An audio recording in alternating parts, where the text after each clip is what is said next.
others driving across the state shortly. This is my first reminder, and in case I forget, okay, two things. Number one, in your classes, you need to be wearing masks that cover in your labs, nose and mouth. Okay. Number one. Number two, no food and drink. Okay. So those are in your labs. Those are my lab announcements. Lab currently is going to be held in person on Friday. So if it gets canceled or something like that, then we'll see. But, you know, right now, and this is for the future too, right? You guys, I know that you're very thirsty people, and you have to have lots of water, but you can drink all that water right before class, go in and survive. I swear it. It has been done before. Okay. So the other announcement is this. Remember that on Friday night, whether class is canceled or not, you still have something due. You have your thesis statement due on Killers of the Flower Moon or Invisible Man, depending on which one you read. If you're still in the process of reading, be sure to look at the prompts. You're going to write a thesis statement, which is a statement of your argument, right? So it's a statement of your argument. That way, you are letting us know what you're going to argue off those prompts. And that way, if it says something like, you know, Killers of the Flower Moon was very interesting. I hadn't thought about things that way. Eric can go, not a thesis statement. Okay. Nice. So, Eric, were you going to say something? I said off base. Yeah. So that means you have to answer those prompts. All right. And so this gives you an opportunity right now. And if you'll notice, it's for 0 points, which means doing it gets you bonus points on the assignment. What? Bonus points. I know, we're all excited here. Okay. So I started with the 50 state song in my earlier class and I hated it. So instead, I'm going to use what I would prefer for a federalism lecture when we're talking about states. Hey, there's nothing wrong with a 50 state song. Well, I had a 50 state song whenever I was a kid that we sang in elementary school, and this was the same song, not Joy as much. So here we go.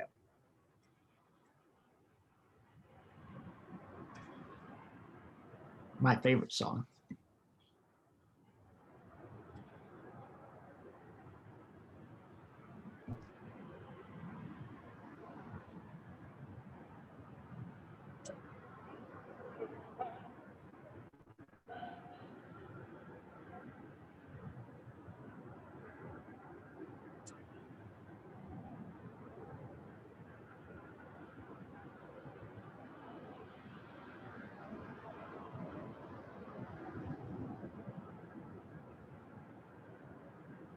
I don't think we can hear it.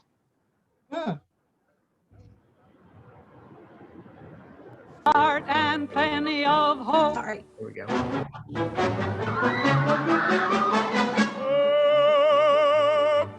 Oklahoma, where the wind comes sweeping down the plain, and the waving wheat can sure smell sweet when the wind comes right behind the rain.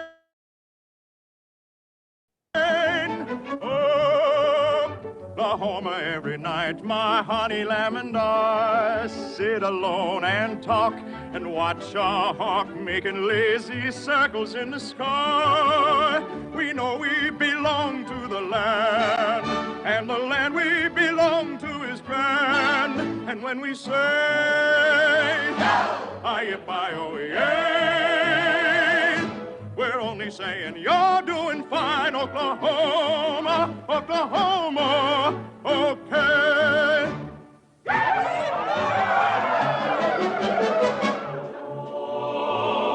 Oklahoma, where the wind comes sweeping down the plain, Oklahoma, where the waving wheat can sure smell sweet when the wind comes right behind the rain.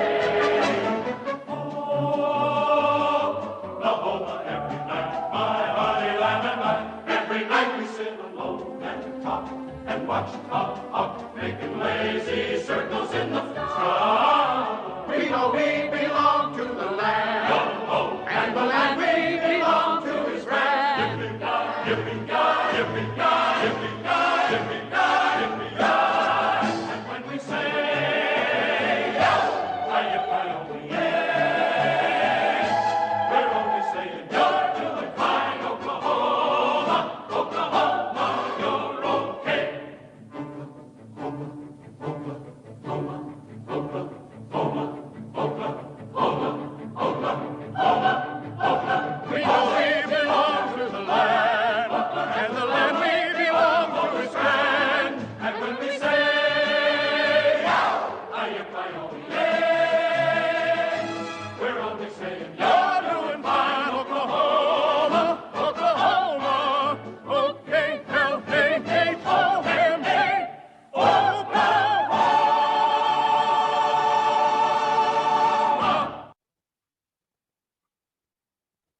Ooh, that was invigorating. All right, so we have now listened to Oklahoma, which is telling us a little bit about the fact that identity is oftentimes wrapped up in state. Going back to that state culture kind of idea, that's part of it too. But you see yourself as Oklahomans, right? Or you see yourself as Texans, or you see yourself as Californians. All those things matter because our attachments to our states mean loyalty, but also that we're likely to do what? We're likely to fight for state power. We're likely to trust our local authorities more, all those sorts of things. Noah's in trouble, I think, from Cindy right now. Okay. So just to know, all right, I kind of had this idea about this lecture, and I couldn't find quite enough information to make it into a full lecture. So I'm just going to talk about this for a second. One of the important things about federalism is it means that it often has an impact on policy. So what is the big policy that we're all dealing with right now? What's the big issue?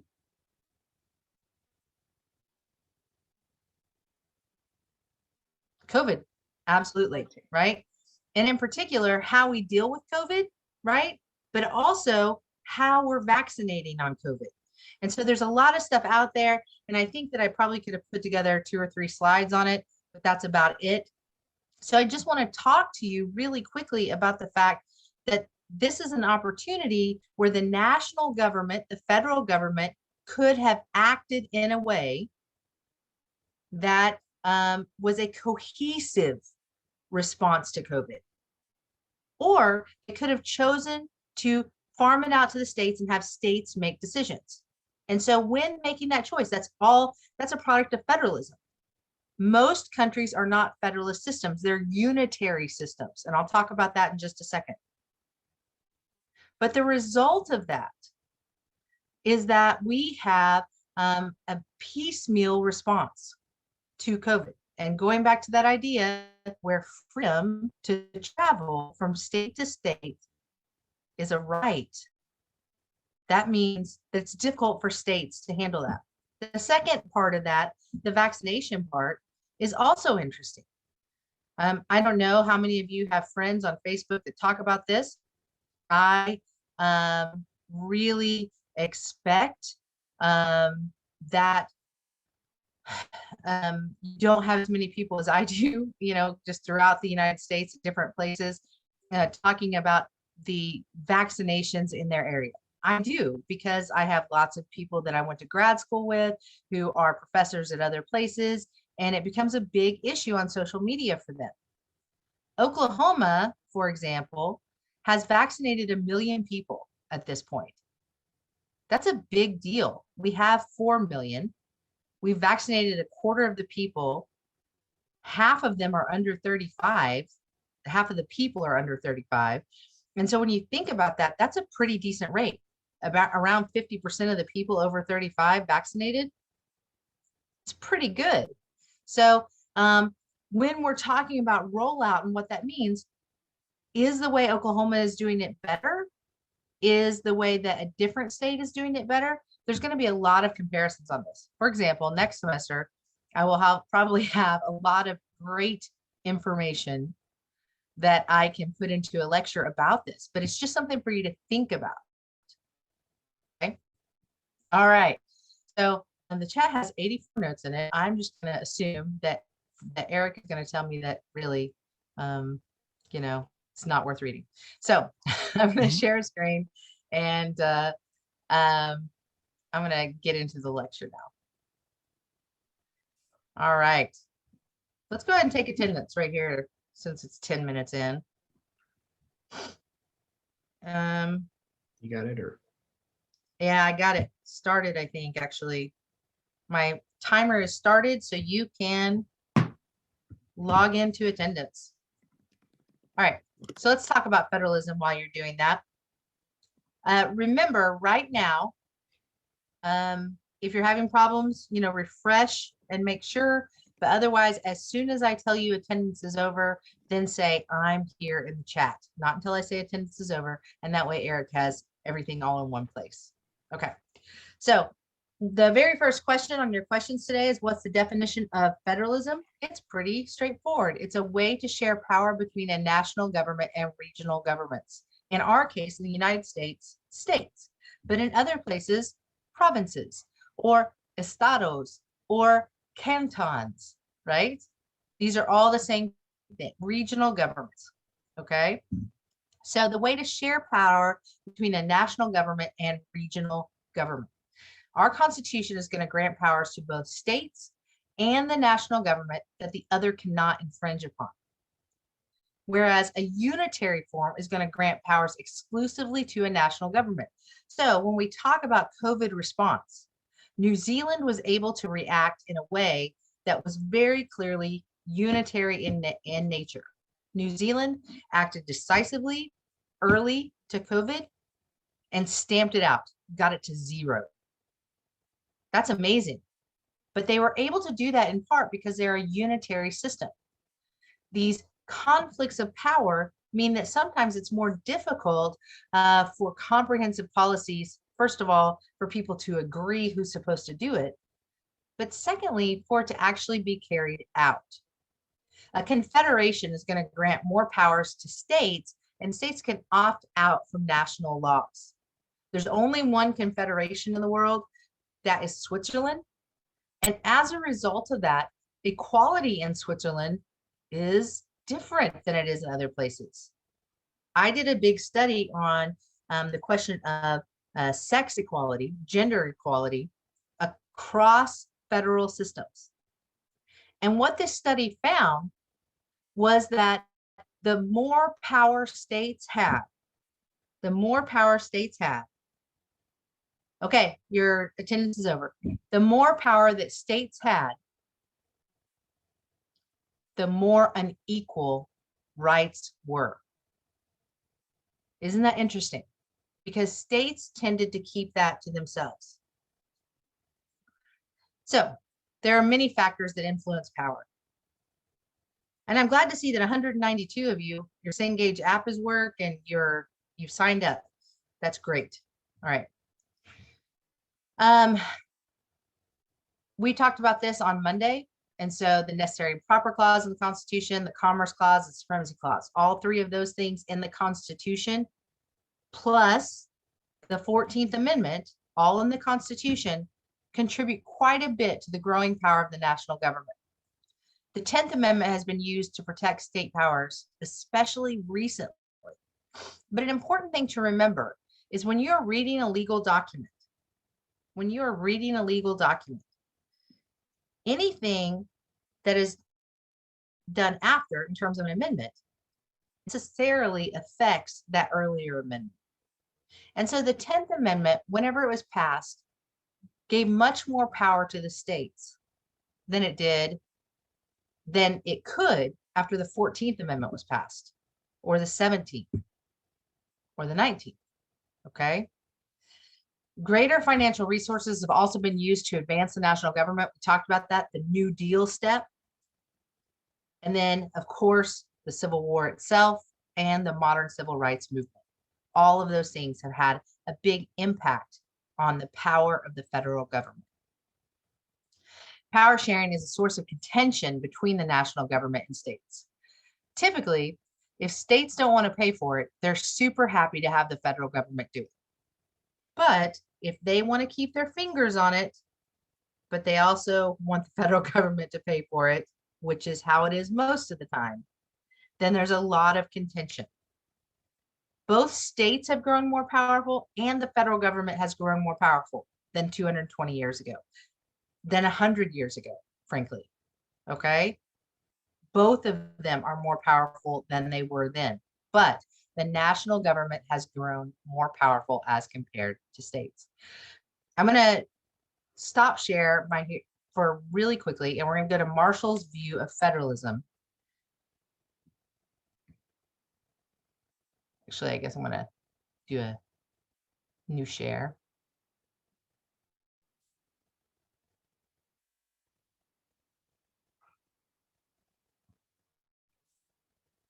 There we go.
About what the Constitution really stood for that are really well embodied in Jefferson and in John Marshall. From Jefferson's point of view, the Constitution creates a relatively small national government. Marshall, on the other hand, thought that the Constitution had created a great American republic, that its greatness was in its unity and in the power of its national government. Marshall's belief in a strong union wasn't some glorious abstraction. It came straight from his life, most especially from his service as a young infantry officer in the Revolutionary War. For Marshall, the unforgettable lesson of that war began in the days before Christmas 1777, when General George Washington's army retreated into the frozen hills of eastern Pennsylvania.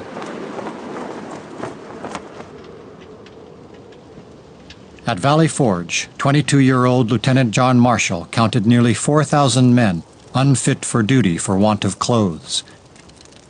Scarcely one man of these, he later wrote, had a pair of shoes. George Washington begged the states for provisions to no avail. The Continental Army was nearly destroyed by the indifference of the states. The Continental Congress was powerless to help. The powers of Congress were essentially limited by the fact that the states were sovereign. So they could request that the states supply troops and supplies, but they had no way of enforcing it. It was pretty much impossible to conduct a war.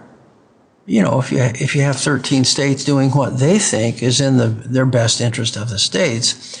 And this is the thing which Washington complained about, which Marshall undertook to remedy, I guess you might say, in his political career, and of course in his career as Chief Justice.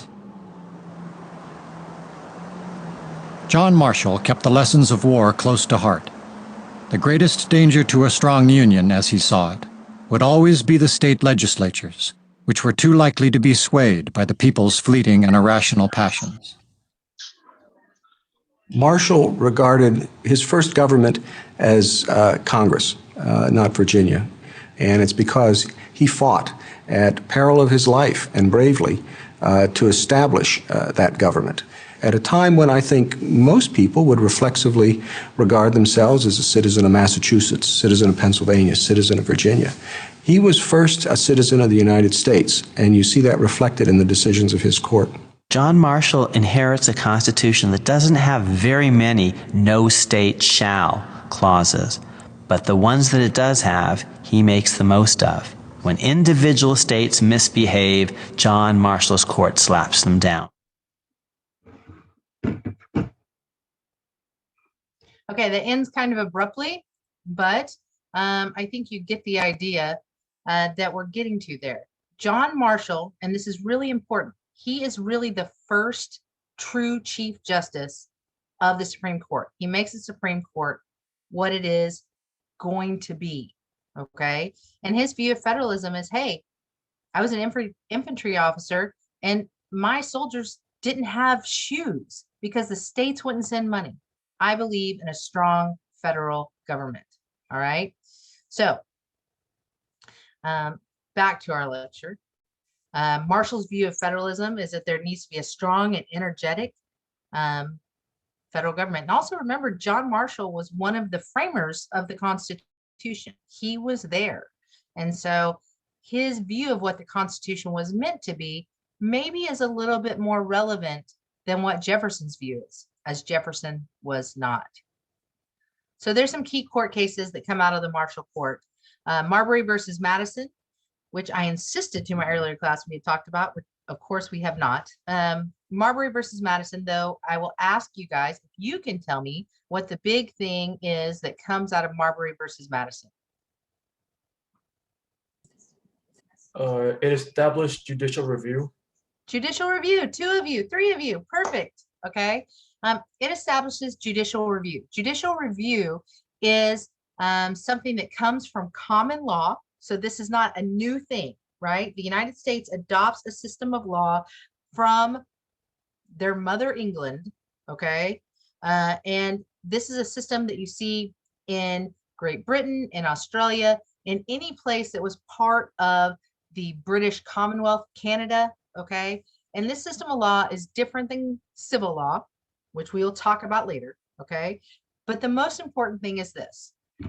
This precedent in Marbury versus Madison very clearly shows that the Supreme Court of the United States is able to declare that things are unconstitutional, that acts of Congress or of the states are in contravention of the Constitution. That's key.